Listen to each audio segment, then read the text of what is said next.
ఈ వీడియోలో ఒక మల్టీమీటర్ అన్నది ఎక్కడ కొనాలి, ఎలా కొనాలి, కొనేటప్పుడు ఏమేమి స్పెసిఫికేషన్ చూడాలి, మనం కొనేటప్పుడు మనం చేసే కామన్ మిస్టేక్స్ అన్నీ కూడా చాలా డీటెయిల్గా ఎక్స్ప్లెయిన్ చేస్తాను.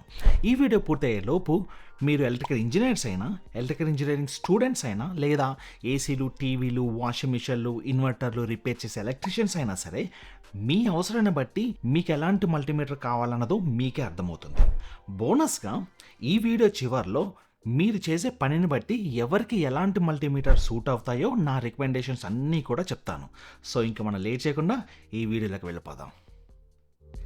Hi guys, welcome back to another video. నా పేరు బాలకిషోర్. నేను యూఎస్ఏలో మాస్టర్స్ డిగ్రీ కంప్లీట్ చేసి లాస్ట్ 10 yearsగా ఎలక్ట్రికల్ డిజైన్ ఇంజనీర్ లాగా వర్క్ చేస్తున్నాను. ఈ ఛానల్లో ఎలక్ట్రికల్ ఇంజనీరింగ్ అలాగే ఎలక్ట్రానిక్స్ ఇంజనీరింగ్లో ఉండే కాంప్లెక్స్ టాపిక్స్ అన్నింటినీ కూడా సింపుల్గా బ్రేక్ డౌన్ చేసి మీరందరూ నేర్చుకోవడానికి నేను హెల్ప్ చేస్తాను. మీరు కనుక ఎలక్ట్రికల్ ఇంజనీరింగ్ గురించి ఇంకా నేర్చుకోవాలి అని అనుకుంటే సబ్స్క్రైబ్ చేసుకోండి.